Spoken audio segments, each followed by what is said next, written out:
Hi everyone, this is Kasia Zmokla. Welcome to my channel where you will find photo editing training and educational videos to help you grow as an artist and photographer.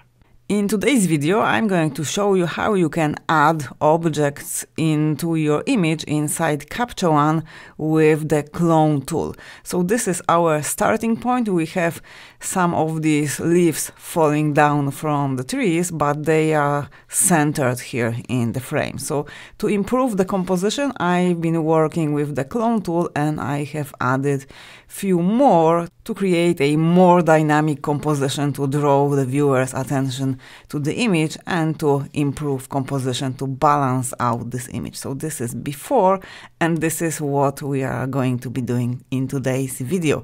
So let's jump right into it.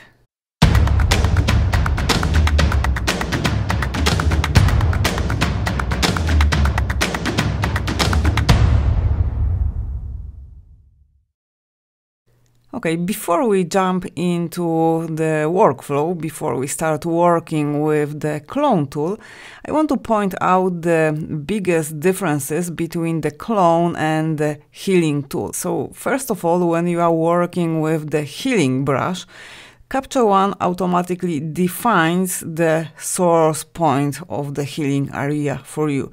So you just work with the brush, you paint over certain areas in the image, and Capture One defines the source point. But when you are working with the stamp tool, as we are going to be doing today, you have to define the source point up front by holding Alt and clicking on the image yourself. So once you've done this, you can start to brush over those areas in the image that you want to clone to. So you are basically pointing out to Capture One what you want to clone, which object you want to duplicate in the image. So here you can see that we are not going to be adding objects or elements from another image. You can clone objects from the same image inside the same frame in Capture One. So that's the limitation and that's the major difference between Capture One and Photoshop. However, when you are working with a raw file that already includes those elements that you would like to duplicate, that you would like to clone, there is no need to move over to Photoshop and you can maintain your whole workflow inside Capture One.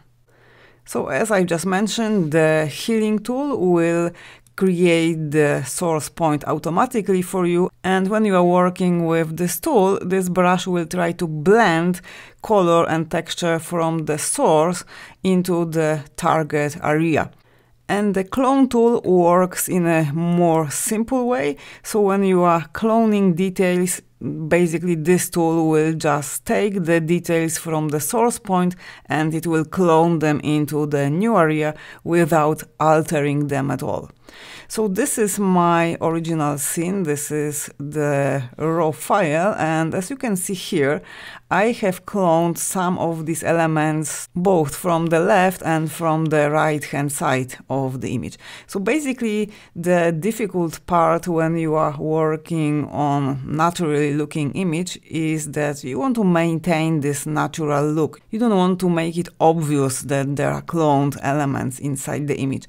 And here, if you would be looking really carefully, you might notice actually that this element is exactly the same as this one. So if I jump over to my clone layer and if I activate the clone tool, you can see the arrow, so you can see my source points. So this element was cloned over here, this one was cloned over here, and then I was cloning these smaller leaves as well. So if we wanted to leave this scene as it is without cropping it, then it could be a bit too obvious that some of these elements are repeating inside the frame. But my idea was to publish this image on Instagram, so I wanted to crop it for Instagram. This ratio is exactly the Instagram portrait ratio. So here, after working on luminosity adjustments, after applying color grading, I have decided to crop this image.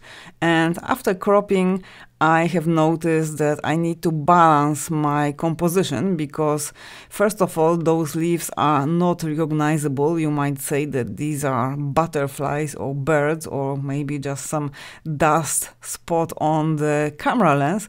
So I have decided to clone some of these leaves that were visible here, that are larger and that can be identified as leaves, and to clone them with the clone tool inside my frame. So we are going to be doing just that. So let's jump over to our full frame, and here I'm just going to create a clone variant, and on this one I'm just going to delete the clone layer with the final effect. Before we start working with the brush itself, I want to first apply my crop, so I will see more or less where I have to focus inside the frame. So I want to basically know what will be cropped out.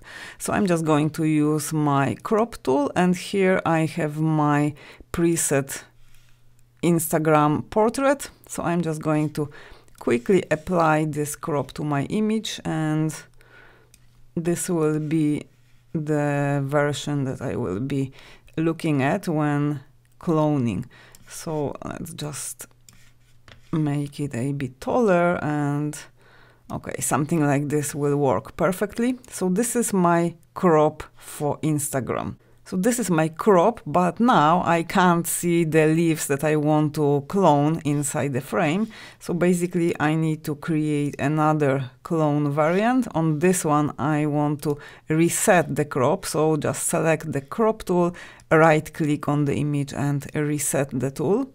So now we have these two versions. So this is my image after cropping, this is the image before cropping. And all I need to do now is just to mark with two guides more or less where is my crop, so I will see on which areas in the image I have to focus. So this will be super helpful in case of balancing the composition, plus we will have access to the areas where are the objects that we want to clone. Okay, so let's move over quickly to view, customize guides and add vertical guide. So I have added one guide and I want to position it sort of here. You can ignore the guide that is moving over the image to the left. It can be quite confusing. So basically I want to mark the crop that is visible in the image to the left onto my image to the right. So I have added my first guide. Let's add another one. And here this guide I want to position just before the leaf is visible. So I want to crop this little area out. You can adjust your crop later on. Okay, so this is perfect. So now I can just hide the image that was already cropped and we'll be working on this one. So now basically these two vertical guides are showing me the preview where will be my crop for the Instagram portrait. And I have access to the whole image, so I can crop from the margins that will be cropped out. Okay, so let's begin cloning.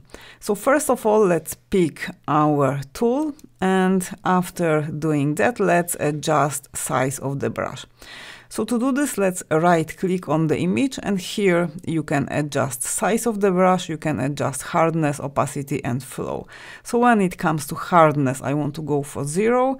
When it comes to size, let's go for something like this. And it's worth mentioning that for the clone and healing brush, you can adjust opacity levels. So in case of our image, we just want to clone the leaf inside the middle of the frame. But if you would like to create sort of subtle layered effect, you might want to experiment with manipulating with different opacity values. So that way you will be cloning with a soft and transparent brush. So let's stick with opacity set at 100, flow 98, hardness 0, and the size of the brush can be adjusted dynamically with square brackets. Okay, so before we start cloning the leaf, we have to define the source point. So let's press and hold Alt key on the keyboard and let's click in the middle of our leaf. So this created the little orange circle here that indicates our source point, and here Captcha One automatically created new layer, clone layer at the very top of our layer stack, and the layer is marked with this little stamp icon here.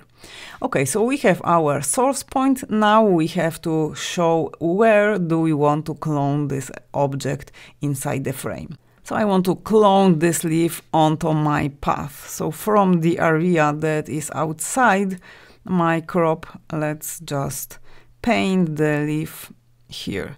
So as you can see, Captcha One is not blending anything. It's not blending colors. It's not blending textures, as it would be in case of the healing tool. The operation here is very straightforward. It's just taking the data, it's just taking the pixels, and it is cloning them into the new area in the image. So now we can see that I have cloned the sky as well. So let's just refine it. So I've been working with the brush. All we need to do now is to change to eraser. So let's hit E on the keyboard. Let's adjust size of the brush. So let's go for a bit lower brush and let's just remove those areas that are not needed here. So I'm removing those pixels that are not matching, and here in fact, so let's first remove the sky and those yellow pixels, and then we can work with eraser at lower opacity value or lower flow, so we can try to sort of blend the cloned object into our image manually. Okay, so let's now go lower with the flow. Let's decrease size of the brush. I'm going to use the left square bracket, so that way I can create more transparent edges. Okay, maybe this is a little bit too much. Let's hit Ctrl Z. Let's decrease the flow further, and let's maybe increase size of the brush, and let's just brush once. So I want to basically soften the edges. Okay, this is perfect. So this sort of simulates the movement. So let's zoom out, and if I just move away from the image, I can see my effect without the arrows, without the preview. If you want to switch off the preview, if you don't want to see the arrows, all you need to do is to just right click on the image, but you need to have first selected either the cloning or the healing brush, right click on the image, and then you can switch off this option, display arrows. Okay, so we have cloned in our first leaf. Let's now clone the second one. I want to now take this leaf that is visible near to the left edge of the frame and clone it inside my frame, and let's position it somewhere here. So let's repeat our steps. So first of all, I have selected my brush. Let's readjust our opacity because we've been working on softening the edge of this one. So let's go for higher flow and let's define the source point. So I'm alt clicking on this leaf, and now let's paint our object inside the frame. So let's position it somewhere here. So this one is quite strong. Let's create a fuller shape. So first of all, when you are working with moving objects, with blurred objects, you don't have to recreate the shape. You don't have to make this object identical. You can be a little bit more creative because now these two elements are looking very similar, and I want to create as seamless effect as possible. I don't want to make it obvious that I've been manipulating with this image. So let's just zoom in and let's refine the shape with eraser. So let's hit E, let's decrease size of the brush, and let's maybe cut it inside from here. So let's just differentiate those shapes. Okay, This is looking good. Let's go lower with the flow. Let's now increase size of the brush and let's soften the edges, so we can go here over the bottom edge and a little bit more here. So basically, as you can see, the workflow is very flexible. You can add as many objects as you want, especially with these sort of objects that you can sort of create the shape on the go. Okay, so let's add a few more. I'm going to go back to my cloning brush and let's now sample here. And first of all, let's go for higher flow. And let's decrease size of the brush. So I want to clone this leaf. Let's define the new source point. So I'm clicking here, alt clicking on the leaf, and let's position it somewhere here. So you can see that now the guides are super helpful because I can see where will be my edges of the cropped image. When I crop the image to the Instagram portrait, I can see clearly where are my edges, and that way I can work on balancing the composition. So let's go for eraser and let's just get rid of those brighter areas. So the new leaf will blend nicely with the background. So let's remove it from here as well, and let's get rid of this part as well here. Okay, we can add a little bit more. So as long as your sourcing point is highlighted in orange, you can still add if you have erased too much. So you can again go back to your healing tool and you can add more here just to fill in that gap that was created. Okay, this is a little bit too much, so let's erase. Okay, this is looking way better. Let's add a little bit more here at the top. This sort of work is very processor heavy, so you can see my computer lagging. Okay, let's clone the last one. So I'm going now to define my source point somewhere here. Let's check the brush settings. Okay, let's go for lower flow. So the leaf will be very, very blurred and half transparent. So let's define the source point. Alt click in this area and let's paint in our leaf. Let's say maybe here. Okay, so just a little bit of this shape here. With such a rich texture in the image, it is really simple to work on cloning because those elements that are cloned from one place to the new one are sort of melting naturally. It's not easy to discover that the image was manipulated. If you had plain background, if you had way more simple composition, then it will be much more difficult. Okay, let's move away from our image. Let's zoom out. Okay, so here we are. So we have cloned the elements that will be cropped out inside our frame. So all we need to do now is to just go and crop the image. So let's get our crop tool, and here let's just select Instagram portrait and let's just create our crop. Let's apply the crop. Okay, I want it to be portrait.